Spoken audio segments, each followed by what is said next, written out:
Yes, hello, I am James Rowlands, and as always I'm joined by Dan White. And today is a very special podcast extra from the WNR, and it's NXT Update. Well, before the start of our huge weekend, let's catch up with the last 3 episodes of NXT. And Dan, when does NXT Update start? Now!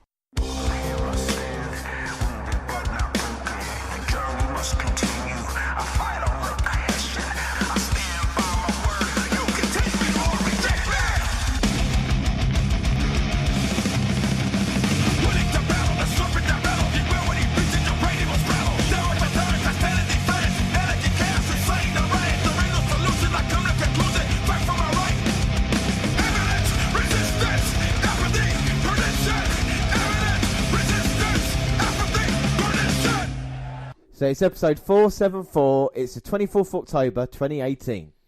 General Manager William Regal briefs his security team outside Full Sail. It's imperative Alister Black sees Regal as soon as he arrives at the building. Good luck with those Jacamos, sir. Well, Vic Joseph is sitting in for Mauro Ranallo, who will be back at War Games. Yes! Percy Watson / Jackson and Nigel McGuinness. And they talk up how Black is going to burn NXT to the ground now that he knows who attacked him. And who did? We left it in a cliffhanger last week, didn't we, with last month, with Nikki Cross saying, no. And hopefully we are going to find out. Yes, well, Undisputed Era are here. Woo! Boo! All 4 men are here, and Cole, the only one in ring gear, gets a mic. He tells us, just in case we've been living under a rock, Bobby Fish is back, and the Era is at, well, what he says is 100%. It is 100%. Consider this a warning, and if you don't believe that, ask the War Raiders. If anyone wants to get in their way, they won't be in their way for long. He tells the fans they're not NXT. That brings him to Ricochet, the man, the myth, the legend, who has what he claims as his property. And he points out the triple threat North American champ pinned Pete Dunne, not him, and when he gets his rematch. Well, EC3's music hits and he gets the mic. He's here to impact some knowledge on Cole that his 3 yes men won't tell him. Adam doesn't deserve a rematch. Their war words ends when Cole tells him to get a referee, and EC3 says Cole. An official runs in, and it's on. So this is a dream match. Adam Cole, the leader of the Undisputed Era, going against the top 1%. EC3, who needs a big victory to kind of get back into the main event picture of NXT. He's been struggling recent times, hasn't he? You know, we've been talking about Well, EC3. James, you're going to have this on tape, but this is the first time that EC3 has actually spoken some truth that Adam doesn't deserve a rematch. I know, and this is what you're talking about. And I know you've been kind of surely, Dan. Well, don't call me Shirley, but I will be back in EC3 100 and EC3%. Well, you got to, going against Adam Cole. And look at the chops by Ethan Carter III. Such a chiseled athlete here. And bringing it to Adam Cole. See, he's not worried that the other 3 members of the Undisputed Era at ringside. He knows he can get the job done one-on-one with Adam Cole. There's one more annoyance I have with EC3, though, is you can't really class him as a short name. Because, we know his name's Ethan Carter III, but that's just a mouthful. But what are you going to call Ethan? Well, this is a difficult thing, isn't it? Where maybe Carter, Carter sends Adam Cole over the top with a clothesline there. And look at the rest of the Undisputed Era. But then, refer to him as EC3. It's like, EC3, that's 3 syllables. Yeah, that's fair enough. But EC3 at the moment, scaring off the Undisputed Era. Cole gets planted face first into the hard part of the ring. I think EC3's biggest problem, especially coming to into NXT, is that he's not a great wrestler. He's not a bad worker, don't get me wrong. But he doesn't do anything that the crowd here are going to find kind of exciting. We've seen that at Takeover matches as well. I feel maybe EC3 would have been better if he was going to come and go to the main roster, because at least on Raw or SmackDown, you kind of get away with it a little bit more. If you can't go in the ring and found out, and I do like, Ethan, as it were, and I do like the kind of the character of him, but it's also quite difficult to explain. Why is he called Ethan Carter III? Well, the other wrestling company called TNA. Well, that was Dixie Carter was running that. She was like his nephew, that was the auntie basically, and then that gimmick got created. Well, with EC3, as you say, he's not in the top 4 or 5 in NXT at the moment. Personality-wise, he could be, but like we say, with NXT, but it's not really you've got your main 2 guys at the moment, which are Gargano and Ciampa. You've got Alister Black. You've got Ricochet. You've got Lars Sullivan, who's becoming a monster. You've got Velveteen Dream. So that's 6 just off the bat there. And you're not even mentioning Pete Dunne in that either, like you say. And there's so much talent at the moment in NXT. And so much talent we talked about on the WWE roster as a whole. To get their opportunity. So EC3's got to try and impress. But he's been put in a difficult situation here, Situation. Well, I think for the benefit of everyone in NXT, it's probably best if you stay in NXT. Well, because you go to the main roster and you just get buried. I mean, ask Bobby Roode. Yeah, well, no, let's not forget about Finn Balor, one-day Universal title reign. He did have that. They had that, yeah. Nakamura, I think he's just going to hold the US Championship till he gets beaten by someone, then he's not longer. I mean, they fucked him up. Oscar. Well, Oscar was the greatest kind of export from NXT, weren't she? Look at what they did there. So it's weird, to talk about successful ones like Elias. He was used sparingly in NXT, the same with Alexa Bliss as well.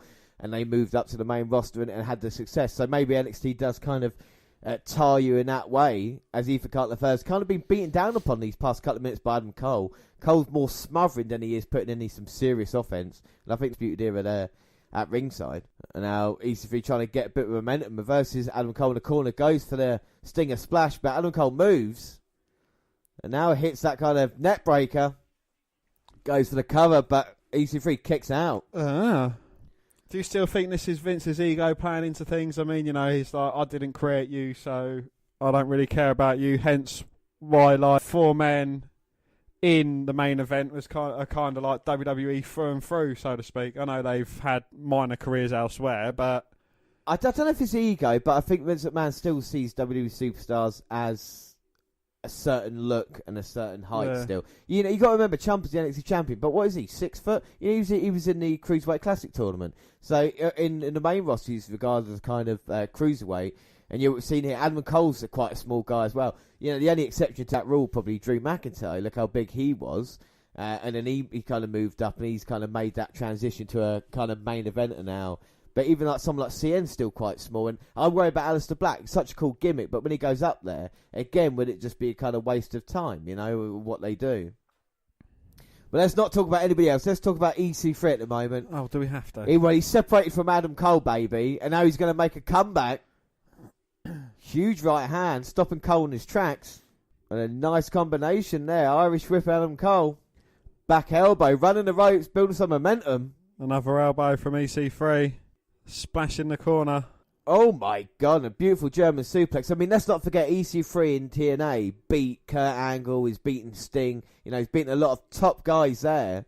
And now he's looking to build some momentum here in NXT. He's going to pick him up. %. Oh, but Adam Cole blocking it. Looking for a pump kick. That gets sidestepped by EC3. Hits a set-out powerbomb on Cole. 1, 2. Oh. Adam Cole gets his shoulder up at 2. 2. Oh, now look at it. The rest of the Undisputed Era on the apron, distracting EC3. Get distracted by them. If they hit you, then you get a win by disqualification. We've seen it at all of Adam Cole's matches, and now super kick to the face, exposes a knee, going to try and put EC3 away. Oh, he dodges it. Clothesline, said Adam Cole, inside out. The Undisputed Era back on the apron now, and they're getting sent down by EC3. EC3 again got distracted by him. Goes for the last shot. EC3 dodges it. Rolls him up. 1, 2, 3. EC3 beats Adam Cole, baby. Saying that I told you he could do it.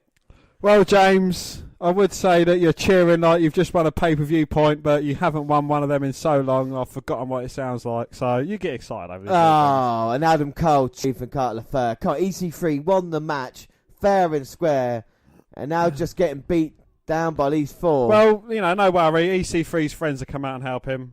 Oh, wait, no. Well, where's Ricochet? If he wants to beat Adam Cole, is he scared waiting in the back? Doesn't want to come out, does he? This is not his beef. Is Pete Dunne intimidated by the Undisputed Era as well? What about those damn War Raiders? They've been getting up in Kyle O'Reilly and Roderick Strong's faces, and yet they want to sit back and just watch a man who just won a fantastic apart by the most dangerous group in NXT? I don't care about EC3. Picking up EC3. And he gets the last shot in. Right to the back of the head. Disgusting here by the Undisputed Era. Well, ruins a good match. EC3 wins. Dan, what do you think? Well, Adam Cole lost and EC3 got beaten up. What more can I not like about this? It ticks all of my boxes. Well, I feel Mr. Eagle needs to do something about this. He can't let the Undisputed Era with 4-on-1 attacks anymore. I mean, this is just a disgrace. And look at him there. Oh, so it's a disgrace when it happens to EC3, but anyone else you couldn't care less. Yeah, you're nice, aren't you? And I don't think they're finished yet. Bobby Fish. Where's he going? And he's got a steel chair pushing the official out of the way. And the Undisputed is a bit shot by this. What's Fish doing? Oh my God. Oh. And I think he might have just shattered the knee of EC3. Well, Bobby Fish has been away for a while now, and they seem a bit surprised to say, right, I think damage is done. The exclamation point on that now.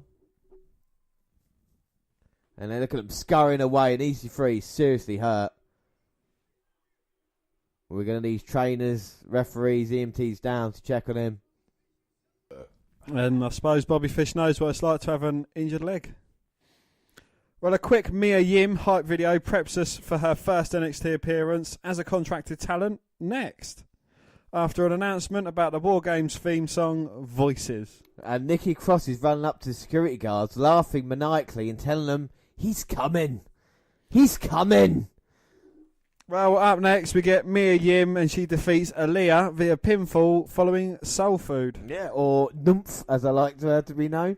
Mia's all over at the start, but when Numph is sent to the outside, she's able to snap Yim's head over a rope when she reaches for her. That allows her to take control with an elbow drop and a chin lock. Mia tries to power out, but Numph drops her for some ground and pound. After a flurry of forearms in the corner, Numph gets a near fall off a Northern Light suplex. Yim is able to free after backing Numph in the corner, drop kicks, a face wash, and a cannibal setup, the finish. We get a hallway scene where Bianca Belair is with her long hair, and she's demanding a title shot from Mr. Regal. Kathy Kelly tries to get an answer from the GM about if he knows what name Cross gave Black, but Undisputed Era rolls up and demands he gets things under control, seeing as our EC3 ruin their segment. Regal tells them they're the ones who are out of control. Fish is shocked. The GM blames him for ruining last week's main. And he's even more shocked when he learns he and Cole face Hanson and Rowe next week. Oh, there you go. A little bit of retribution, but still not enough. We get a video package on Roman Reigns today. And Lacey Evans gets an extended promo video with highlights, a little bit of a real bio, and a lot of character stuff. Well, we see Tommaso Ciampa pacing around in an empty trailer, clutching his title. The announcers are mind he's awaiting Regal's announcement. Then they hype the Mae Young Classic semis next. This is a segue to the hype piece of Sunday women's title match between Kairi Sane and Shayna Baszler at Evolution. Well, Cassius Ohno defeats Justin Xavier with a pinfall following the rolling elbow. It's a title squash with KO bloodying up the enhancement talent. And Nikki Cross interrupts Ohno's music to laugh and point at Cassius and tell him he's coming. Marina Trench by Nina Strauss is another NXT Loud theme for War Games 2018. Nigel somehow transitions that into a Matt Riddle teaser. Well, Mr. Regal is in the ring, and he says we've only 4 weeks until Takeover to announce who will compete for the NXT Championship. That brings out the champ, clutching his precious as he makes his way to the ring. Well, he grabs the mic to say, with all due respect, sir, wipe that smug look off your face, and boy, don't you look at the champ's title. You came here to make an announcement, do it. Before the old villain can respond, kill him, Velveteen Dream is here. Well, Dream wants the phones held and the press is stopped because the headliner is here. The people want an experience, but it's not about the people, it's about the dream. And Velveteen wants Mr. Regal to say his name. And that brings out Lars Sullivan. Well, Lars says this is up for debate because they're all standing in his territory. He's NXT's nightmare and the championship belongs to him. Velveteen understands Sullivan's point, but when he addresses the dream, he's going to need him to wear some pants. That line gets Lars to grab Velveteen by the throat, But here comes Nikki Cross cackling over the barrier. He's coming! He's coming! Who's coming? Oh! Ali B's coming. Ali B's laid out maybe 2 or 3 security guys next door. Oh! Black mass kick to a poor unsuspecting guy. Well, Black is here, and he wants hold of the man who attacked him. We're going to finally find out what happened, and Ciampa, he looks quite guilty because he's run away. Was it Regal? Lars Sullivan's there. Oh, Black mass kick stops him getting in the ring. And now he's got hold of Mr. Regal. He's asking him, where is he? Oh, super kick. Who is that? That's Johnny Gargano. Oh, my God. Johnny Gargano has just super kicked Ali B. Was he the man that attacked him? Is that the man Nikki Cross told him? Why, Johnny? Why? Oh, my God. Well, I think that answers your question. He said, where is he, the man who attacked him? And Johnny Gargano super kicks him and says, I'm right here. Well, has Johnny joined the dark side? Why attack Ali B? As this episode ends, and luckily we're going to find out, hopefully, as we move on with NXT Update. I mean, unbelievable. Dan, what are your thoughts? Why, Johnny? Why? Why? I honestly can't believe it. So we move on, and it's the 31st of October, 2018, and it's episode 475. Well, we start with a goosebump-inducing recap of the Who attacked Alister Black saga, ending with Johnny Gargano's super kick and declaration, I'm right here. And then open, Vic Joseph, Nigel McGuinness and Percy Watson wish us happy Halloween and welcome us to the Full Sail. Joseph pretty much flat out says Gargano attacked Black back in August, then his partners run down tonight's lineup. And our first match is Nikki Cross versus Mercedes Martinez. Well, the crowd is excited to see the Mae Young Classic vet, and we get a 50-50 reaction as they lock up. Crowd is excited to see this Mae Young veteran as we get a 50-50 reaction as they lock up. And yeah, like we said, Martinez made it to the semi-finals, the very first Mae Young Classic, and got eliminated this year by, I'm going to say Satomura, but I might be wrong there. Miko Satomura did eliminate her, yeah. So here we go. Should be a good matchup. And you're a huge fan of Nikki Cross, aren't you, Dan? I absolutely love Nikki Cross. She's just unhinged, a lunatic. Brilliant. What makes her different to basically anybody else on the main roster to you? She's just got her own character, her own personality. She's unorthodox.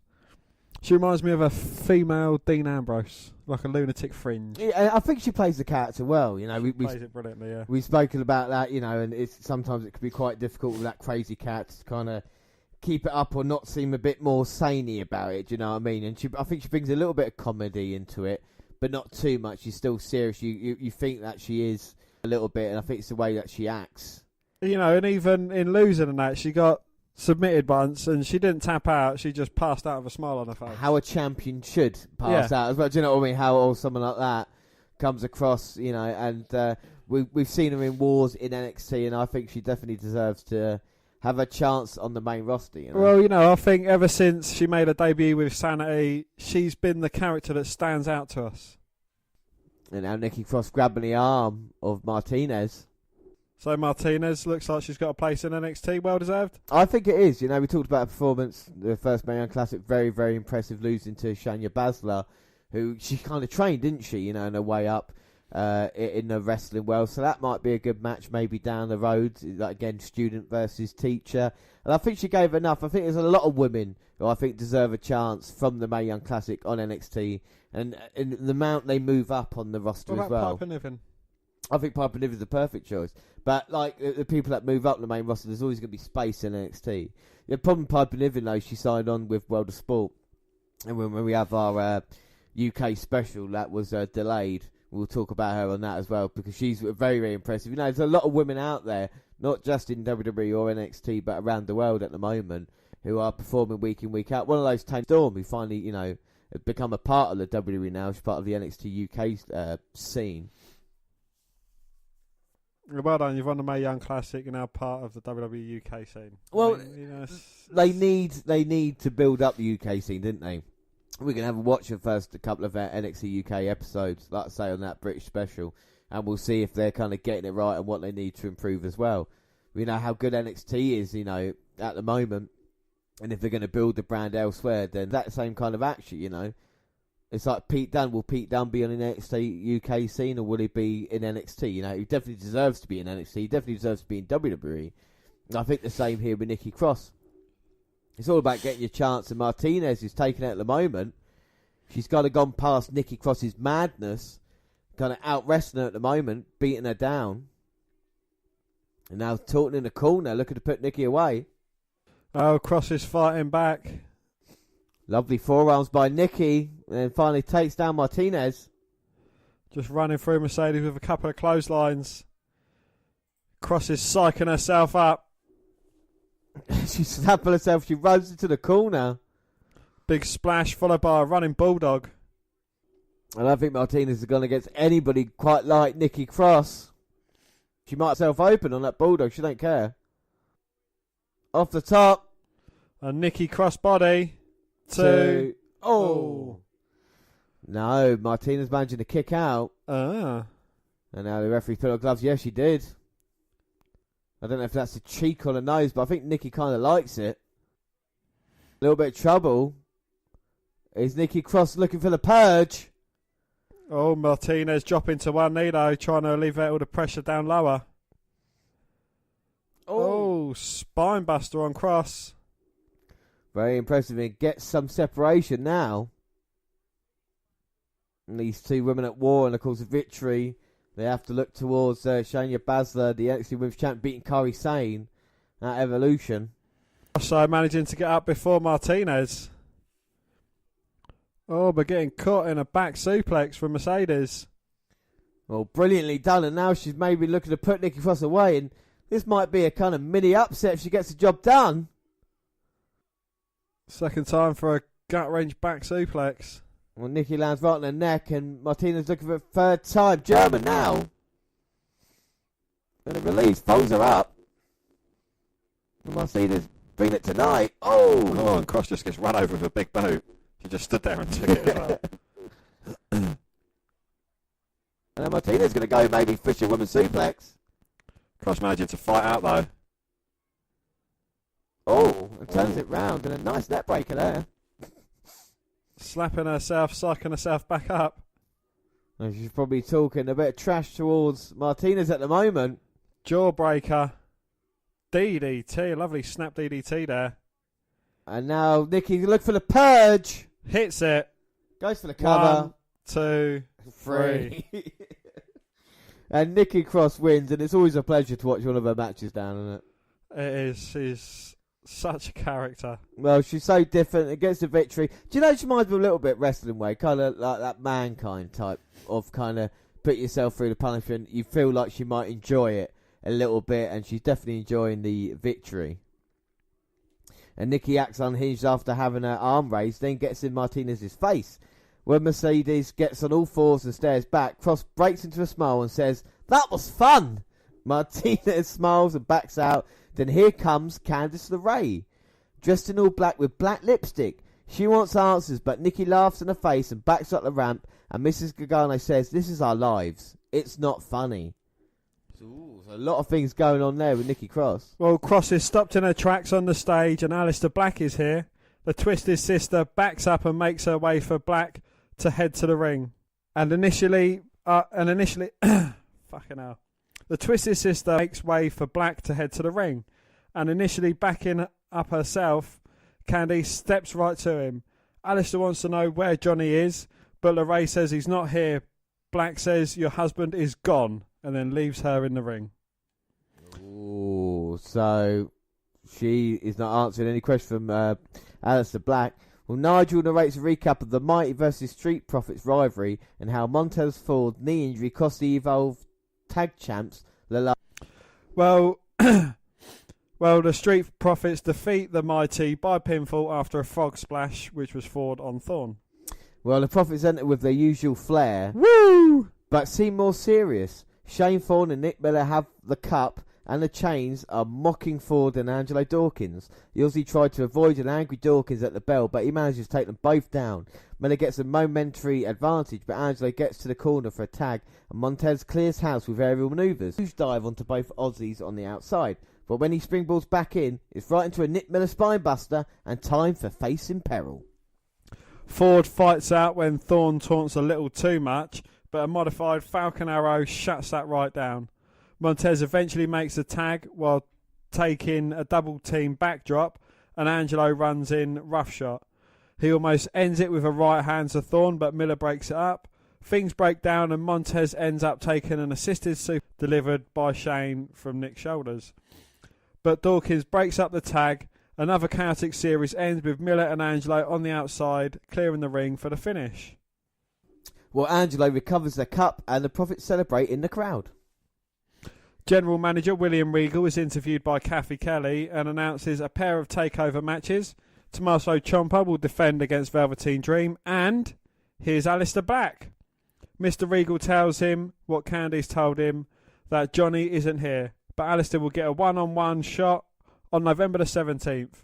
The Dutch Destroyer tells Regal the same thing he told Candice, that guy's career will fade to black. My God, so Ali B going against Johnny Gargano at NXT Takeover War Games. It's going to be quite incredible.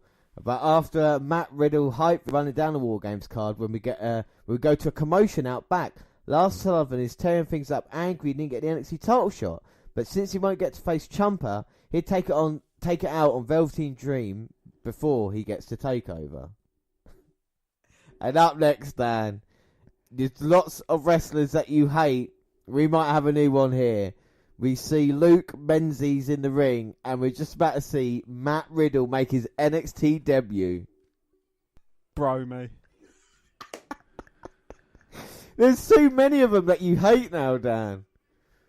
Well, Luke Menzies looks ready for action as he goes against Matt Riddle.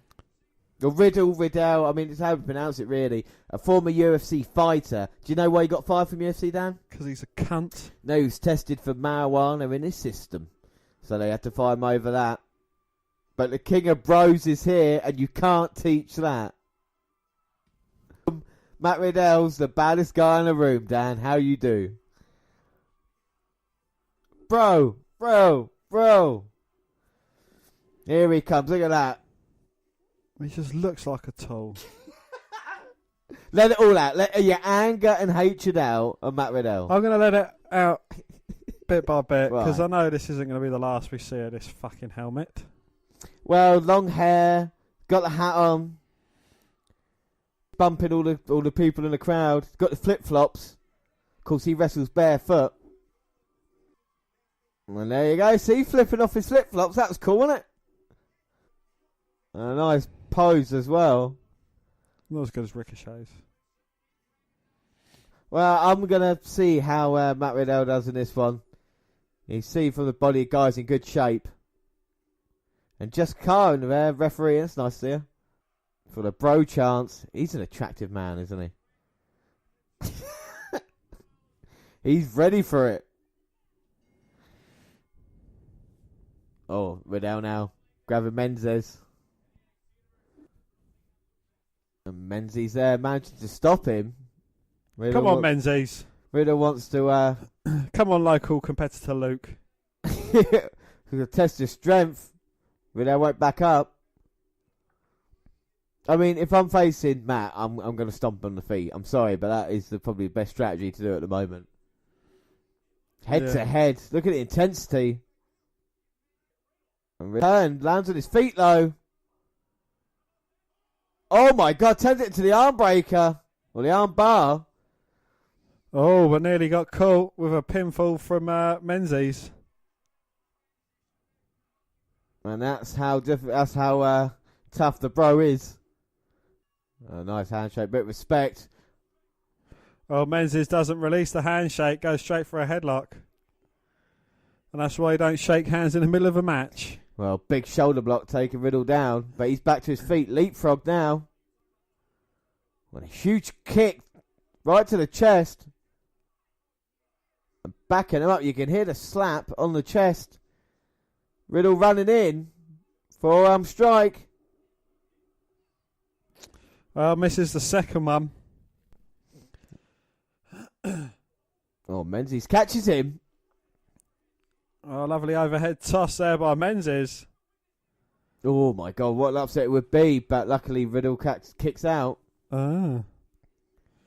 Well, getting taken to the limit by a local competitor. Nice debut, Matt. Well, Menzies has been very impressive, beating Riddle down the corner. I'd sign him. Snapmare takedown. And a submission and a strike, so he's bringing it. Well, is this the MMA fighter versus the wrestler? The wrestler's got to try and prove. Maybe Matt doesn't belong here in NXT. As he fights out now. Nice palm strikes. And that was nice in itself. The Pele kick to the face and a nip up. He's certainly different. Misses a kick. Moonsault and then a senton. And then a soccer kick to the face. Is it Sheamus saying brogue? No, it's not. It's bro. They're chanting bro. Oh. Knee to the face. But he's not finished yet. And now the elbows. And Jessica might have to finish this. But oh my God, he's got it in now. It's a bro mission, Dan. He's going a bro mission and he taps. Wow, I am very impressed there by Matt Riddle. Fantastic debut. But like I said, Menzies was very impressive. But Riddle, the kind of offense that he gives and how quick he is in the ring, wouldn't mind seeing him again. Dan, what are your thoughts? I thought that was complete bro-looks. So we are going to keep a close eye on Matt Riddle as he moves up the NXT roster. Very impressive debut. Much better. He moves up the NXT. Well, I think better than Keith Lee, who Keith Lee debuted recently, and I think I'm more excited about Matt Riddle than I am him at this moment in time. Well, we get a recap of the NXT Women's title match at Evolution and the Fallout video.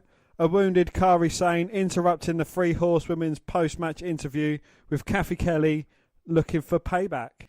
Well, Lacey Evans will be in action on next week's show, and Sullivan gets his shot at Dream on that episode as well. Yes, and up next, one of the greatest tag teams ever. And that is Only Lorcan and Danny Burch. And they defeated Raul Mendoza and Humberto Carrillo via pinfall after an elevated implant DDT on Mendoza. Well, Burch and Mendoza start, and Raul gets the advantage with Lucha-style speed. Danny lands a pair of Europeans. As soon as Carrillo comes in, he gets his own tag. Humberto flips out of a double-team trilo. He and his partner hit stereo dives on Lorcan and Burch. Carrillo tries to follow up with a flip off the top rope, but only meets him with two boots to the face. The Brit AM Brawlers are back in, though, and he tears them both up. Raul charges into an arm drag throw into the corner, however, and Lorcan and Burch quickly take care of business after that. Oh, here, the Undisputed Era, they're hanging around backstage. Look at them chatting. Talking shit. I think they're so clever, don't they? No, I'm the most annoying. No, I'm the most annoying. What about Adam Cole? He's the most annoying. No, I'm the most annoying. No, I'm the most annoying. No, we're all It's basically a summary of what they said. Oh, wait a minute. Yes! Well, Adam Cole was talking shit, and here come the War Raiders in the backstage area, beating up the Undisputed Era. It may be 4-on-2, but this is a fair fight now. But these two are the War Raiders. There you go, Fish. Let's hope you're 100%. You've just been sent over. And now the fight is... Well, Adam Cole tries to get involved. He gets thrown against the table and he's out for about a month. And now they're on their way outside. So we're in Florida here. They're coming outside. And the War Raiders have got hold of Adam Cole. Give him a powerbomb. That's it. Pick him up. Lawn dart. Bang! Yes! What is to the side of the truck? It was like a javelin, Dan. Yes, and the truck was a javelin catcher. And now Fish. Oh, that's it. Gets thrown across a table. Kyle O'Reilly. Oh. He gets slammed onto a table as well. Well, Hanson and Rose. Breaking it down. And Roderick Strong have to get weapons. Even though they had the numbers advantage, they need weapons as well. Well, Adam Cole somehow gets well. And now they're beating down the War Raiders. And this turned out to all-out war. Oh, wait a minute. Look at the t-shirt he's wearing. Look at that top he's wearing. Ricochet comes in, flying off a table, takes down a few members. Oh, my God. Flying there. And now right after Adam Cole. And this is what you want to see. That's it, Ricochet. Tombstone pile drive him onto that concrete fucking floor. Well, Cole trying to run away from Ricochet. Take him up in that mobile elevated working platform and choke slam him off it onto the concrete floor. Well, he sent him into the ladder there. Adam Cole might have recovered a little bit, and Bobby Fish back to his feet. He's trying to get in, but it's locked. You can't see that the fucking thing's half open though. Yeah, well, he gets sent into the gate. And now he might be able to get in. Oh! And O'Reilly comes charging in. He gets sidestepped and thrown into it as well. I don't think that's going to improve his looks. Can't make him any worse. And now Roderick Strong getting beaten up there. And now Rowe is bringing back in Kyle O'Reilly, Bobby Fish. Hanson bringing in Roderick Strong the other side. Well, we know Ricochet and Adam Cole are outside still fighting. And this is turning into an all-out battle. Oh, strongest Cade. A meeting of the minds for Fish and O'Reilly. And just a plain straight up elbow for Strong. Oh, wait a minute. It's Ricochet back with Adam Cole. Go on, Rick. And they're all coming back to the ring.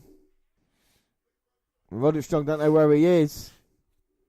Well, they wanted a fair fight. And Bobby Fish, like, oh. Again, having to get weapons. Using the chair. And, the Undisputed Era there. Knee to the face. Where's EC3? God, super kick by Adam Cole and Ricochet. Where's EC3? EC3 got injured last week. He would love to come out, but he can't. And now beaten down. Wait a minute. Pete fucking Dunne. Pete Dunne's here. And he's brought an equaliser with him. Adam Cole goes to meet him. Oh, chair to the midsection. Oh, hand.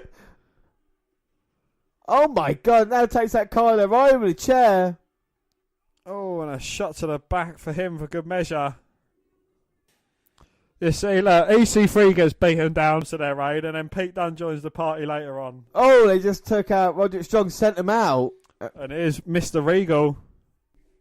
Oh my God, so William Regal says at Takeover they'll settle it inside War Games, and this might be the end of the Undisputed Era if they have to go inside and face Hanson and Roller War Raiders, Ricochet, and Pete Dunne at a major announcement.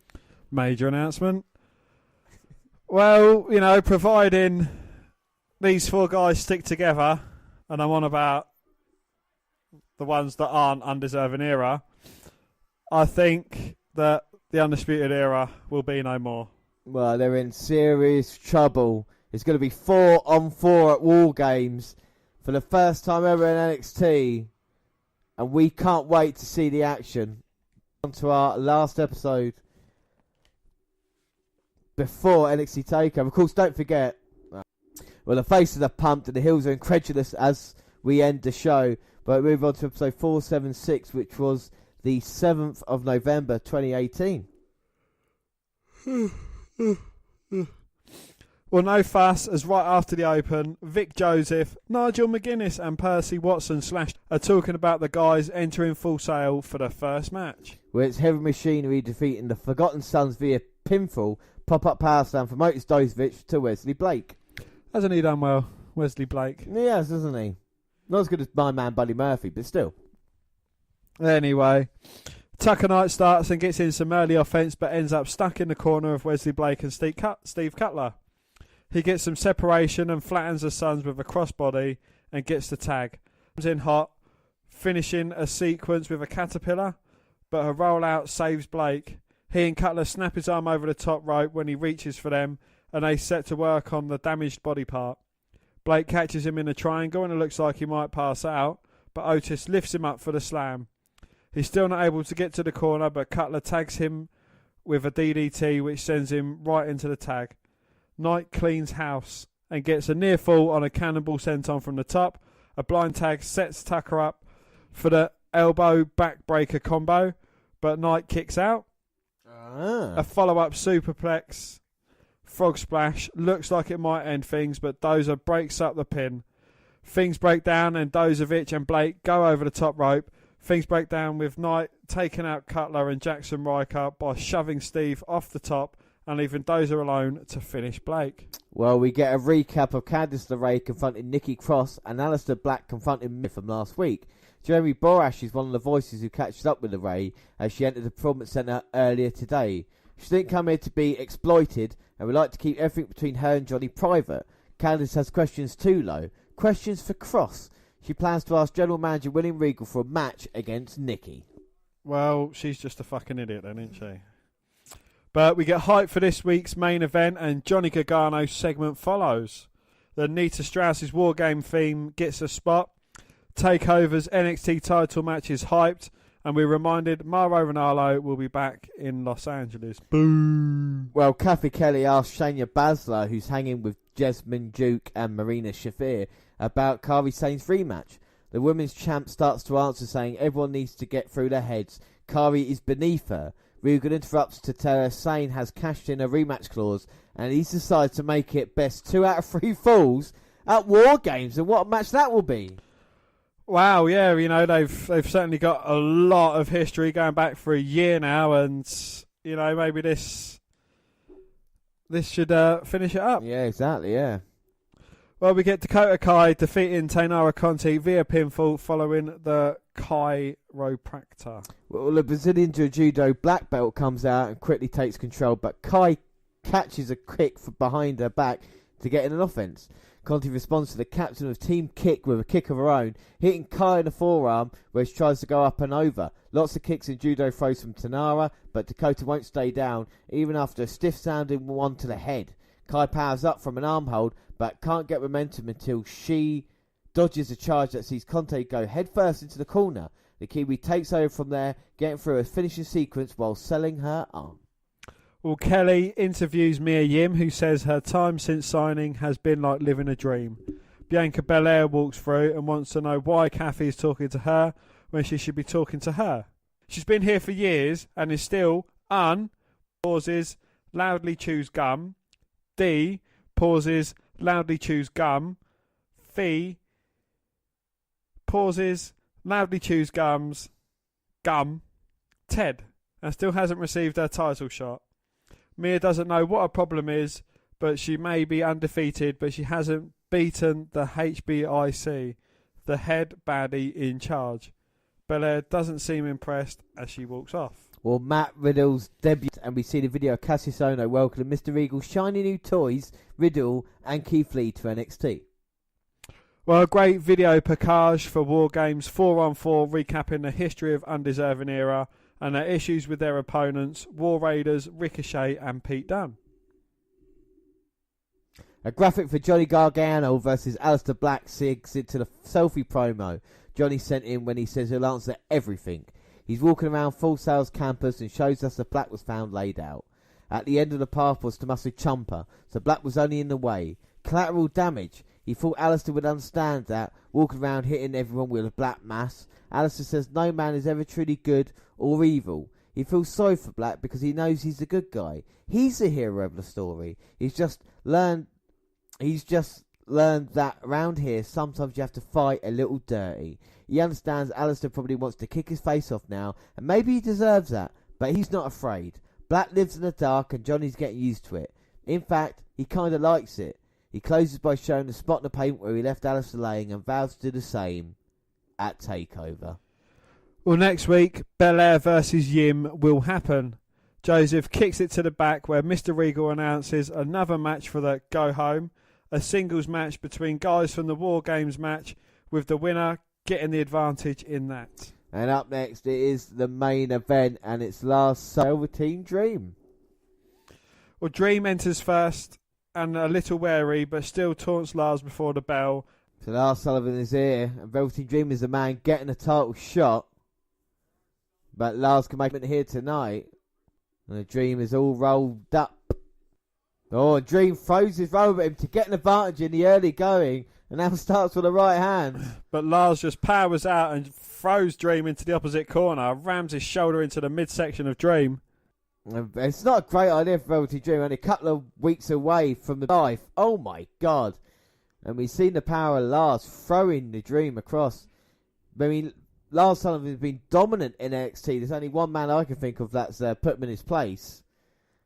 And that wasn't the best match in the world. But it was my man Ali B. Ali B got the job done, but a Black Mass was kicked to the back when it fucked up a little bit. But Velveteen Dream is looking to put another defeat to Lars Sullivan. He's got to use his speed, I would feel, and now face Sends Lars to the outside. And now here comes Velveteen. Oh, flying crossbody over the top rope. Hits Lars Sullivan and then just starts wailing away at the head.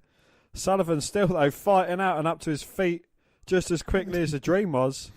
But then the Dream hits Lars Sullivan in the back. He goes flying into those stairs. And we see what the stairs did to Lars Sullivan's body for go or so when he had to face EC3. And now Lars has got Velveteen Dream by the throat. Dream's trying to get advantage, raking the eye, but it's not working. Oh, and just throws Velveteen Dream mid of the back first onto the hard part of the ring. And he throws Velveteen back in. And he is furious at the moment. And he comes running into the corner. Big splash on Dream. Just taking all the breath out of the body. Now holding that torso up. And a clubbing blow. And the Dream probably showed more guts than brains, except in this match. Dream kind of made a face turn or something. In a way, yeah. It's just kind of the way the fans love him so much as he get billed across the ring. He just got thrown literally from one corner to the other.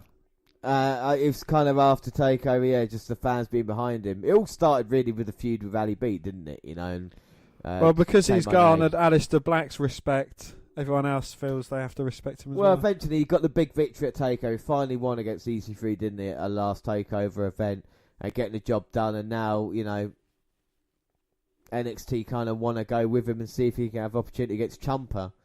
And it's kind of nice because then it's not Ciampa Gargano again. We're getting the Black versus Gargano storyline, and we know what we're going to get eventually down the road. I mean, Velveteen could cause a huge upset at a Takeover against Ciampa, but I'm not sure. I think he needs to beat Lars tonight to have kind of any advantage of that. And Sullivan is just wearing down Velveteen Dream now. Man, when he first made his debut, you know, people weren't sure about the Dream, thought maybe it was a kind of Goldust rip-off, or, you know, weren't sure what he did, and he's really brought it and sold the character well, hasn't he, in NXT? He has indeed, I'll give him that. You talk about call-up, and the Dream's another one of these guys, I think, will get called up and then probably not used as well. At least for NXT, he's having an opportunity, my God. Well, a clubbing blow sends Dream inside out, Sullivan with a pin, but only getting a 2 count. 2. The thing when a Dream will get called up and they kind of dial his character back, and it won't be as effective. They're going to put him in weird feuds against people as well, won't they? You know, it won't make any sense in that. They'll probably get him to join New Day or something. No, they'll get him to feud with, like, Bray Wyatt, when Bray Wyatt makes this turn, and just kind of have this kind of weird thing for about 6 or 7 months. Yeah, and then Lars Sullivan will go up, get squashed by Braun Strowman or someone like that, and that'll be him. Well, Sullivan, like I said, he's got the look that the man likes, so there's always a chance. Oh, and a brutal Irish whip from Sullivan sends Dream over the top rope to the outside. I tell you what, Dream is bumping around like a champ in this match. It's like Shawn Michaels-esque at the moment, the way he's kind of using his body, making Lars Sullivan look like a complete monster. And look at Sullivan there smirking. No, James hasn't got a cigarette in his gob. He's just got a smile on his face because he knows full control of the Dream. And now just standing on his back. That full kind of 350 pounds. And that's just Lars Sullivan's head coming down on Velveteen Dream. His head and chin. Or they'll probably put Lars Sullivan as part of the fucking Wyatt family or something. And now look, submission on Velveteen Dream. Just wearing him down again. The crowd trying to get behind him. What would you do with Sullivan though? Monster like Strowman. But just on a different show? Yeah, just on SmackDown. And then you have that meeting at the Rumble, wouldn't you? You know, when you get like Strowman and Lars facing off and the fans go, ooh, maybe. To be fair though, we talk about Braun Strowman and Lars Sullivan. I think Lars Sullivan is in a better place than Strowman was. Braun kind of made his main roster debut straight into the Wyatt family. Took a long time to learn, where I think Lars has shown a little bit something different. You know, he is trying in his matches, bless him. So I do appreciate that. Strowman's kind of developed more, whereas I think with Lars, he's kind of got more at this moment in time, and he just needs to kind of get that experience in the next couple of years. I think Sullivan's got a lot more talent, a lot more in-ring ability.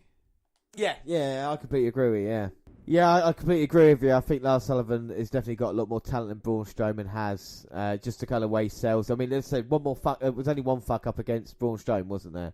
But there was one fuck up against Ali B at Takeover. Apart from that, Lars Sullivan's been pretty strong. But back to the match, and Dreams got out of submission, and he's fighting back now, showing a little bit of fire. Lars pushed him away. But Dream responding with a kick, a second, and that's just rocking Sullivan. Looks for a clothesline, but gets dodged. Oh! A pop-up from Sullivan, but Dream turns it into a drop kick. Now he's going up top for the purple Rainmaker, I believe. And he might be looking... No, Lars is already back to his feet, and that's how strong that man is. Well, a missile drop kick from the Dream. Oh, only gets the 2 count. 2, and you can see the press off from Lars there. He's still got a bit of strength left in him. And now the Dream's got to wonder what he can do. He won't be able to power. He can't power Lars up, surely. Don't call me Shirley, but he seems to be getting there. No. Sullivan managing to fight out. Picks him up, power slams him down. 1, 2. Oh, but Velveteen just staying in this. Well, I don't know how he still is, but then again, I'd say I don't know how. He's shown his toughness recent times. He's not number one contender for no reason. But now Lars getting really frustrated. And he's going up top now. We don't see Lars going up that often. Oh, but he gets caught by Velveteen Dream as he was making his way up there with a super kick. Well, I guess that's why. And now the Dream's going to try and take advantage. Well, he's joining Sullivan up top. This ain't going to run well. Sullivan fighting out, pushing Dream off. Well, Dream lands in the middle of the ring, and Lars going all the way up. Oh! Diving headbutt attempt, but Velveteen just gets out the way. Well, that might have ended Velveteen's Dream career, let alone the match there. And the fans get behind Dream. Sullivan comes charging in. Velveteen sidesteps, throws him shoulder first into the ring post. Oh my God, picks him up.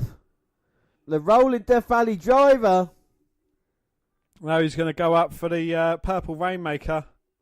Don't pose, just get up there and hit it, boy. Yeah, don't take too long, son. No, he's up and look at Ciampa. Well, he makes his way down. Velveteen Dream doesn't waste a second. Takes out Ciampa. Oh no, freak accident by Lars. Goes for the cover. 1, 2, 3. Oh, and he beats Velveteen Dream. I would say thanks in part to Tommaso Ciampa there, but a huge statement victory from Lars. Well, bald heads and beards stick together. Well, they really do, and Lars is happy about that, and I think so is Ciampa. Any confidence, any momentum that Velveteen Dream had been building on towards their match with Ciampa has kind of been taken away now thanks to that defeat.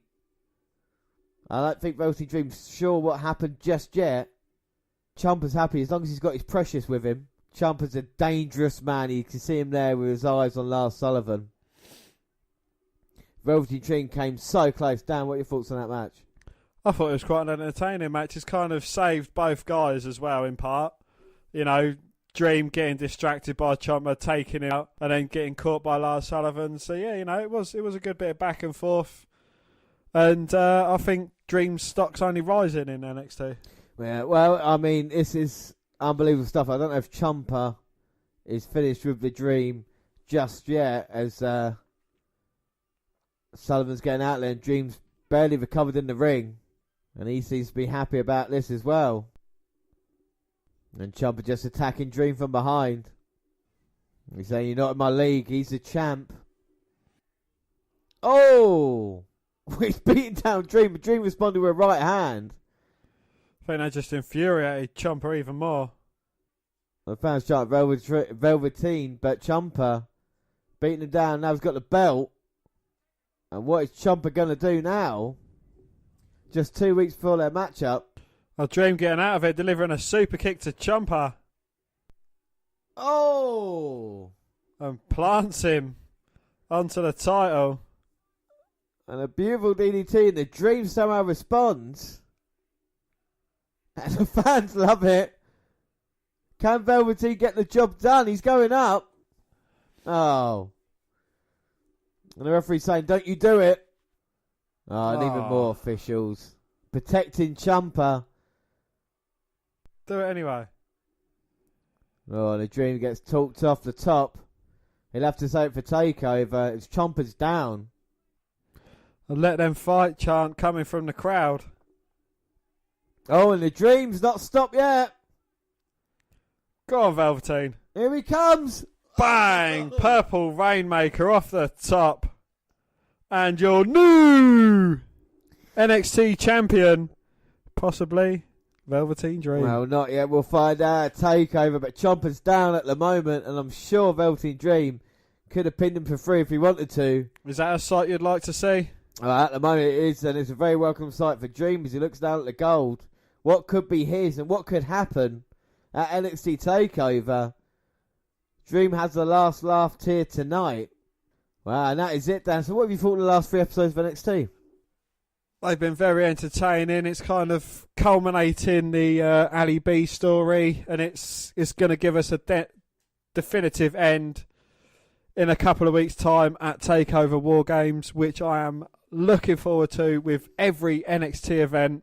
I absolutely love them. Yeah, I mean, they never let us down. Like I said, it's going to be great. Just look at the card quickly on paper. You know, you've got the NXT title match, which is Tommaso Ciampa versus Velveteen Dream, which should be a great encounter, shouldn't it, between the two men? Yeah, we've got the War Games match, which is Ricochet, Pete Dunne, and the War Raiders going against the Undeserving Era.